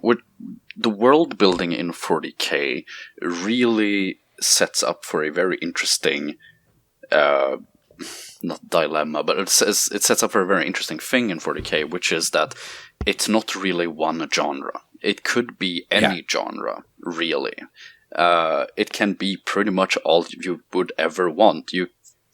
If you really wanted to, you could have a planet that is just a Western themed planet where everyone's fucking cowboys. I've read comedies. I've read dramas, thrillers, horror stories, action novels. All 40K books. Stories. They now have crime and horror as independent things. So that's pretty cool. Yeah. Yeah. Going to what Remembrancer said, being like doing the right thing in the circumstance, it reminds me at the end of the omnibus, you have Malkarian, the dreadnought. That's, the old 10th captain. And at the end of the book, shut up, Tom. At the end of the book, Malkarian is basically escorting the slave woman who found herself in the crypts of the citadel on Saguelsa. And there's a line where they're in like this little manufacturing part and he tells her about it. And then he looks at her and he's just like, talks about his life because he just really just wants to talk about something. And he starts talking about like all the great things he did in the Crusade and then the heresy afterwards. And he looks at her, he's like, why would I tarnish that myth by saving the life of one worthless slave? And then it cuts out to another part of the book. And then you don't know what happens to her. But at the end, Malkarian comes limping out, because he fought a whole fuck ton of Eldar, comes limping out of the catacombs, and the slave girl, is right behind him. And he ended up protecting her the whole way. And then at the end, and then he tells her, is just like, those are Talos' slaves. I'll ready them down to pick you up. And then I can rest. And then he goes off to die. Like, at the end of his life, he literally got nothing for saving this poor slave girl, but ended up just doing it anyway. I think some people forget, though, I think even you might forget that sometimes. That's one of the...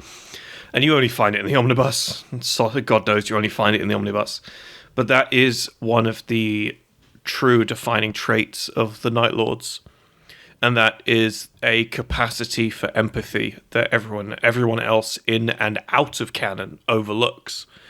And you think of Space Marines who are canonically empathic or sympathetic. Every motherfucker and their mother is going to say the fucking salamanders. Yeah. Right? Because the memes will tell you the salamanders are friendly. But you read the Night Lords omnibus, you take that and you look at the other example of Talos with his slaves as well. Yeah. And you realize quite quickly that actually, hold up, Space Marines are real motherfucking people. Yeah, sure, traumatized and weaponized, but they have emotions they're trying their best to worm their way through. Like First Claw jokes and fucks with Talos, not Septimus, there's Talos' artificer slave, and he's like sweating bullets, but then they're like, we're just fucking joking. Yeah. And the only time Talos ever gets pissed, like Septimus is allowed to have guns, he flies their gunship, he works on their armor, and they give him like free reign of the ship to do whatever the fuck he wants as long as they don't need him to do something. He has a lot of freedom as a slave, but the only time he talks to First Claw in a very friendly manner as well, and they don't care at all. But the only time Talos ever gets pissed off at Septimus is when he got Octavia pregnant, because Octavia has to fly the fucking ship and she can't do that if she's sick from pregnancy. And he gets so pissed off, he walks into fucking Septimus's room, beats the ever-living fuck out of him, doesn't kill him, and he just says, "I just fractured your arm and broke your optic. Don't do that again," and then walks away. I mean, Perfectly reasonable punishment. He's a Night Lord. He was a Night Lord. Night Lords skin people. What do you expect? And he just thinks, just think about that. A Night Lord who will fucking rip you to shreds and laugh at your screaming corpse. All he did from Septimus fucked up really bad. That would fuck the whole warband. And all Talos did was basically give him a few bruises as punishment. And saying, don't fucking do that again or it'll be worse next time. I mean, just even with, you mentioned the salamanders, I've just done a video on Pedro Cantor, and I cap off the video with when he saves the, he doesn't save, but he carries the lady and her children from Rindsworld. And even though that's like a shining example of like a space marine at the best he can be, and even though Pedro and Alessio, his captain, are like, oh, she did really well to get this far, I'll carry you now. There's still one space marine who's just like, about bloody time, we can get on with getting to the new Rin City. And it's like, even in that moment of, we're doing a good, valorous thing, there's one guy who's just like, oh, we should have left her behind. It's like, that's kind of the dichotomy of like, so many of the space... And the thing is, if you're a space marine, you're literally 1 in 1,000 of 1,000th, and you've seen hundreds of war zones, and you're kind of jaded about seeing billions die. A woman and her kids is not a big deal because you've seen so many worse things. Like, imagine how many exterminatus or chaos war bands like mutilating people. Like at that point, you'd be a bit jaded. Anyone who's just like, oh, Space Marines is just like dicks. Like, at a certain point, even the loyalists are like, numbers, brass tacks, green versus red margins. Does it matter? So in the Plague Wars novels, there is it's the trilogy that basically introduces a lot of Primaris. There's a Primaris Marine of the Nova chapter, the Nova Marines, and he's sent behind enemy lines to go set up some psychic thing to help dampen the Nurgle stuff. And in there, him and his squad find a little chapel, burnt out chapel with some people still living inside of it. And this guy comes down and he thinks they're there to save him. But in reality, they have a mission that's much more important than these people in their eyes. And so they end up gunning this guy down because he's like yelling and like gratitude for them, but they shoot him because they didn't want him to alert anything around them. And this little girl sees them do it, and then she gets scared and runs back to the chapel. And the sergeant's like, "Fuck, we can't let them like alert anything. Like this would fuck up the whole mission." So he tells 2 of his men to go up there and take care of the civilians. Oof. And then one of them is just like, "The fuck are you talking about?" Like, and then they're about to start fighting each other for this. Because one's like, we're not going to just kill innocent people. He's like, what do you want to do? We can't bring them back with us, and we have to continue on with the mission. And so reluctantly, the 2 end up running back and going up there. And at the end of the novel, when all is said and done, a tradition in the Nova chapter, the Nova Marines, is that they get a tattoo of the enemy that they slain on their body to remember that moment, or remember the battle. And the Marine says, well, you can't get a tattoo of a great unclean one because that's just unreasonable. That's heresy. And so, and then the chaplain's just like, we gave you this rendition, what we think would be appropriate. He's like, no, I want this. And he hands him a photo of that little girl he had to shoot. And he's just like, why do you want this? This isn't the enemy. It's just like, it's a reminder. Yeah. To know that in order to save something, you must be willing to kill it as well. All I would say is, like, for example, I feel like a lot of media today, especially movies, has perfect characters who can do no wrong and are valorous and righteous. Oh boy! The nice thing about 40K is it has characters that can make mistakes, but more importantly, they can be bad people who redeem themselves and have character arcs.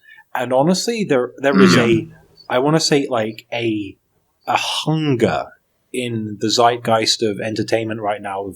We want compelling stories about people who do better, even though they're not good people. And I'm shocked at how many IPs these days are going, here is Perfect McPerfectson, who has all good traits and is a go-getter and hasn't got any flaws.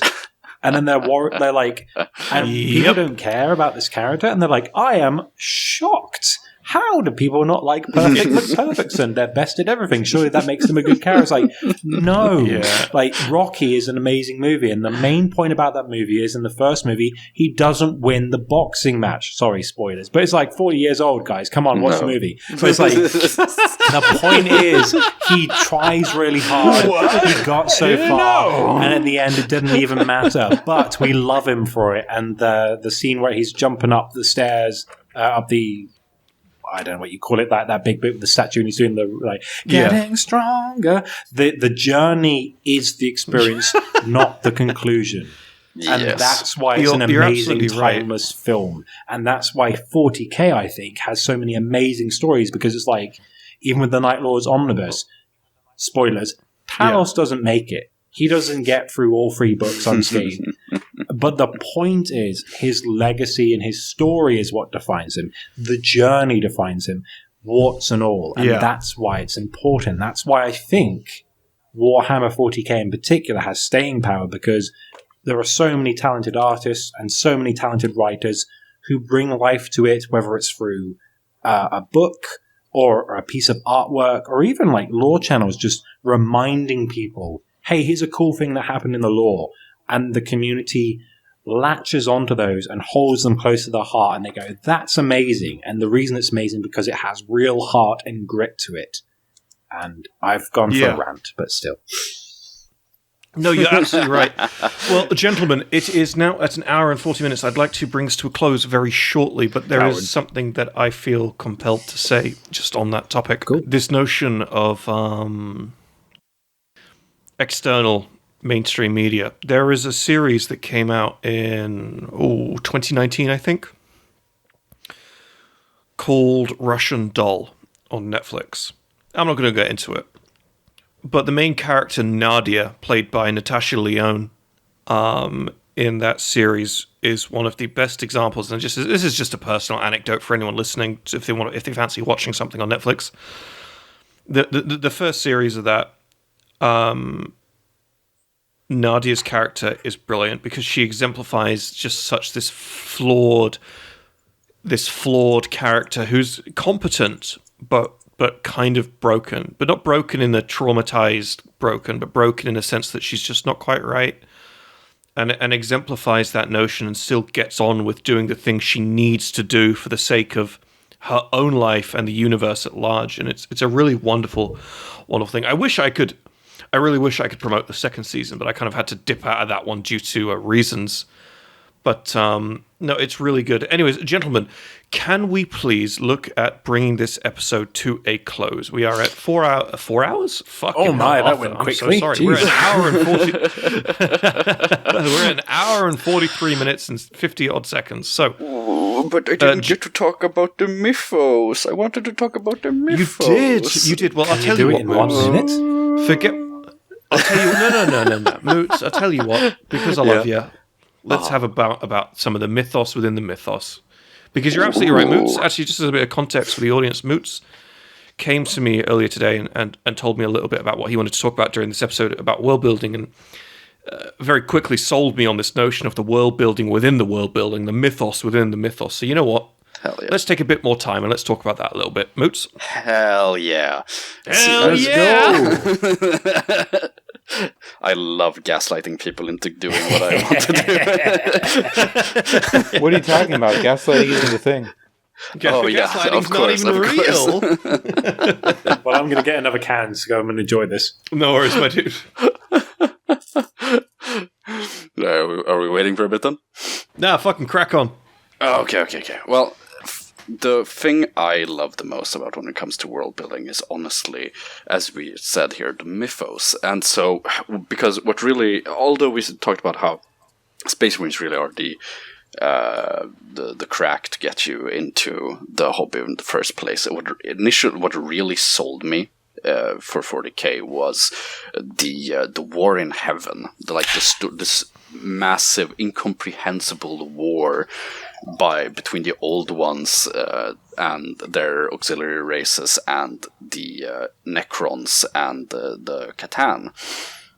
It's such a, you have the old ones for first, which is just these really weird, as far as we know, unknowable things. Like, the only real guess we have at what they are is this line in a old fantasy rulebook, which is like, oh, if you want to, or maybe it wasn't fantasy, but maybe it was 40k, which is like, oh, if you want to replay the War in Heaven, you can use these Slan models from fantasy and to represent them. It's like, okay, so we had psychic frog people who created the most of the races in 40k as we know today, and they are certainly to blame for most of the shit of how it looks like, right? Of how the 40k universe looks like right now.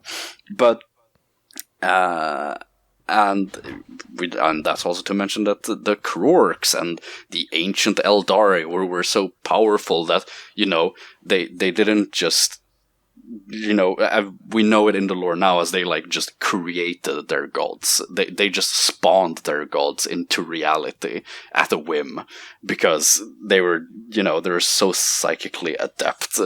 They just farted out their fucking gods whenever it pleased them, and then they became subservient to their own gods that they manifested. So good job, Eldars. Skill issue. There's so much about 40k. Skill issue. There's so much about 40k world building that doesn't even exist for the cast, the people who exist within this world. There's so much of 40k world building that exists just for us, and the tales of the old ones, the tales of the Necron tier, the tales of the Krorks. These are things that don't exist for Space Marines, Imperial Citizens, Tau, etc. These are just here for us, Yeah. These are things that when you want to talk about beings in the setting who were there and remember, etc., it's just the fucking Eldar. The Eldar are the only ones who remember. Everyone else, no one knows a goddamn fucking thing. Yeah, let's just all be thankful that Colin's not here right now, or he would go into a 1-hour rant about how the Eldar are the best. So, small mercies. Sorry, Andy, just for the audience, who's Colin? Colin is everyone's favourite goofball over at Pancreas No Work and a fellow law criminal who I love dearly. He's brilliant. Shout out to my buddies Eli and Hal, who are known as Deadlifts of the Dark Gods and also the Amberkin. And we're all a bunch of goofballs, and we love it. And do you think Pancreas No Work watches this shit? Yes.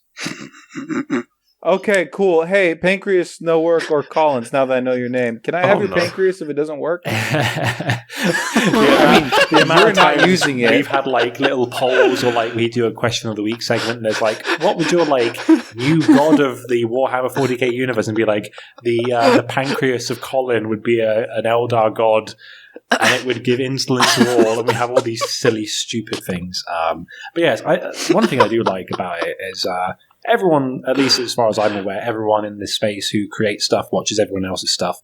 I know, at least speaking for Law Crimes crew, we watch everyone else's stuff. So we've been watching Astartes Anonymous for some time, and being very good stuff. Yes, keep going, boys. We like it. Even though you're our competition. Right, Emperor Palpatine, bro. I will watch your career with great interest over here. We will watch your career with great interest. That was basically me and the other guys.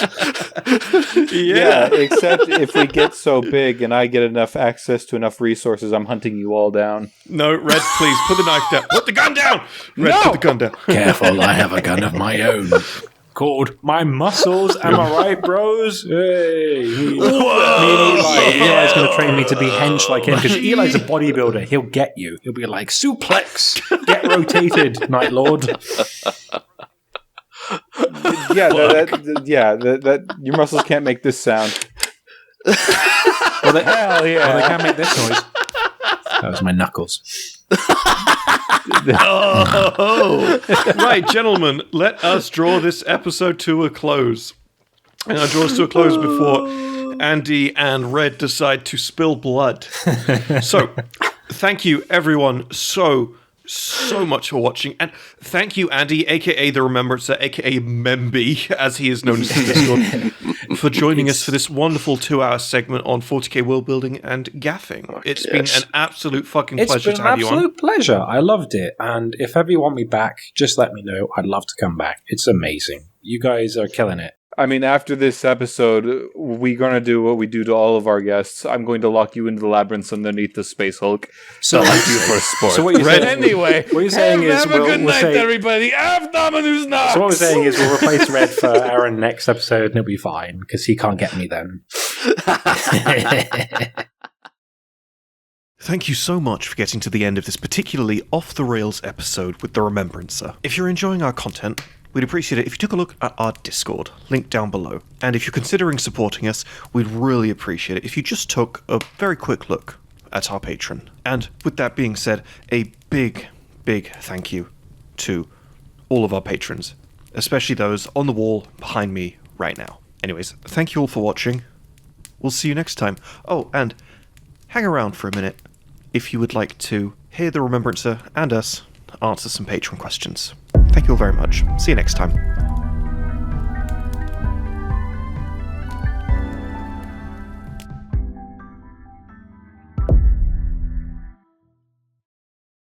So, thank you, Andy, for joining us for the Patron questions. So, the first one on the list of Patron questions today is from MJC once again. And MJC asks, if you guys could change one thing in the lore, what would it be and why? Andy, would you like to answer first? I mean, call me a broken record. Anyone who follows my stuff. It wouldn't be so much a fixing 40k in its foundations. I just want more white scars. Is that too much to ask? I want more white scars in the 41st millennium. Is not too much They've to ask. got a load of representation in 30k. That's awesome. I just want more than just Damocles. I want to see more stuff for white scars because they deserve it. They're not one of these shattered legions who have an excuse for not being relevant because they're basically destroyed. Like, white scars are cool. Bring them back. That's all I want. Excellent. Great answer. Moots? I have a couple ones, but the meme answer is Magnus should have kicked that furry-ass Lehman's ass back to his fucking snowy-ass planet. Read more books, but the real answer...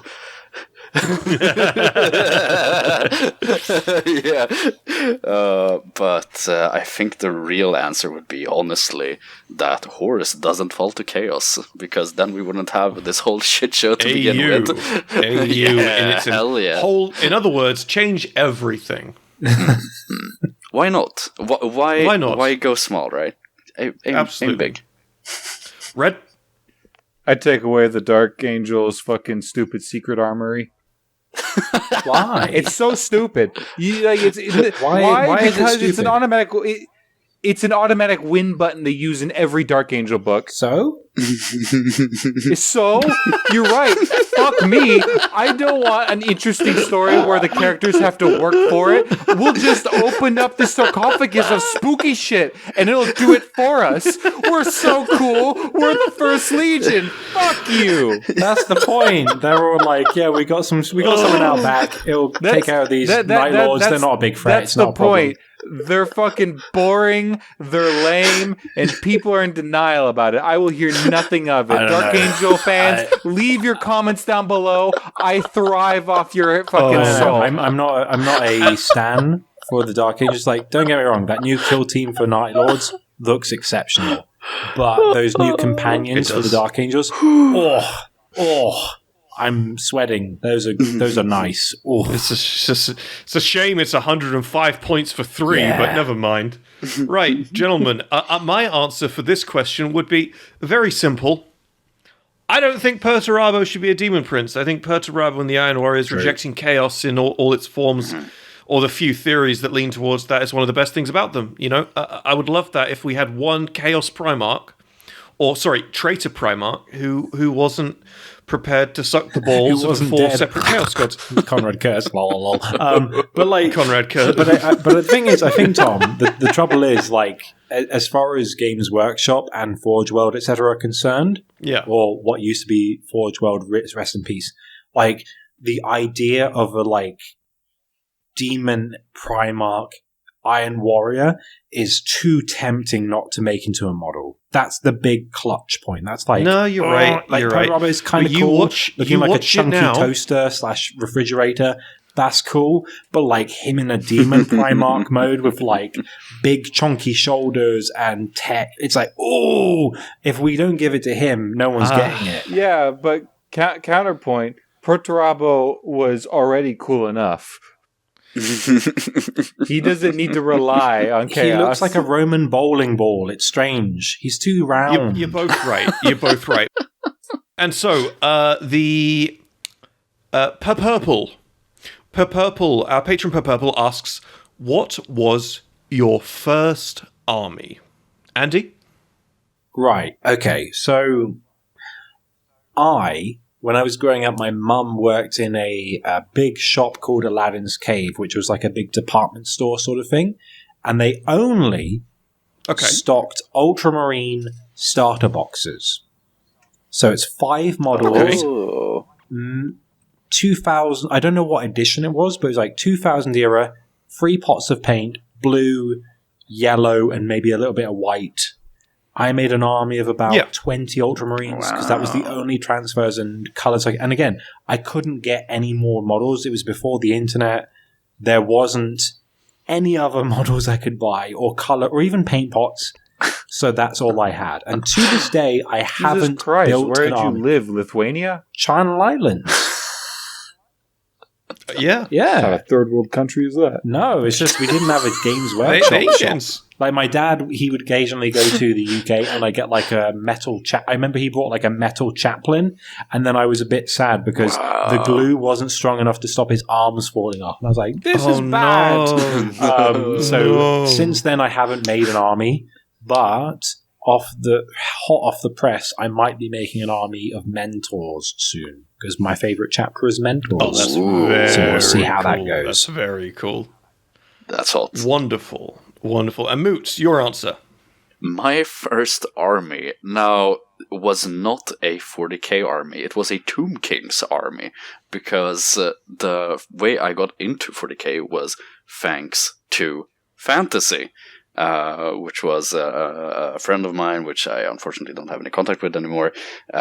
Simply had this box of, I can't remember what the book is called, but it's the dwarves versus the goblins or the orcs, and battle for something keep, I think. And I was just like, man, that looks cool. And he showed me some pictures in the rule books, and I saw these Egyptian skelly boys, and I was like, hell yeah, it's Bone Zone time. And I I managed to convince my poor old mom, who did not know anything about 40k, just like that, and I got some therefore, as to quote a Law Crimes meme, Moots gave patronage to the marrow mummies of the Tomb Kings. Yeah. Hashtag marrow mummies. Hell yeah. Oh, whoa. And Red, what was your first army? Are we talking about like first minis or full standing army? First army, first set of minis that you would go, hey, this could pretty much be an army. Well, I mean, the first minis I bought were Space Marines like everyone else, but the first full standing army I had was a Chaos Warrior army for Age of Sigmar. Oh, nice. Oh, very cool. Very cool. Age of Sigmar's Warriors. They're still not painted. That's cool. That's cool. They're sitting in the store right here. Age of Sigmar's range of Chaos Warriors at the moment is becoming very fucking cool. Some of their recent models are awesome. All I'm saying is that Chaos does it better in Age of Sigmar. Fair enough. I would say, for me, my first army was the Hawk Lords. I bought a Space Marine starter set and I painted them up as Hawk Lords. I painted up 10 Hellblasters, 6 Aggressors, a Captain, a Librarian, a Redemptor Dreadnought, the easy-to-build Dreadnought, and I was like, hey, I like these Forge World models. And so I jumped in, I bought a bunch of Forge World Contemptor Dreadnoughts, I bought 2 Forge World Contemptor Dreadnoughts, and I immediately went to town cussing out people who thought fucking around with Forge World resin was difficult, because it wasn't difficult. My first time doing it, it wasn't difficult. It's still not difficult. I don't know what you're all fucking crying about, to be honest. But hey-ho, you do you. Skill issues across the board. Kind of. I mean, it was never even an issue. I didn't catch any bit where I had to try hard. Just just fucking clean the resin, bro. It takes like a second, man. What are you doing? We're not building Warlord Titans here, bro. It takes anyway, I'm bitching. Anyways. So, gentlemen, shall we draw it to a close there? Again, thank you very much, Andy, for joining us. Thank you, Red and Moots, for a wonderful 2-hour episode on world building and shenanigans. If you enjoyed the episode, as per the outro, please take a look at the Patreon, subscribe, like, share, all that good jazz. And yeah, thank you all very much. And I'm feeling generous, so I'll give you guys a 30-second head start. Thanks, Okay, Red. everyone, hurry.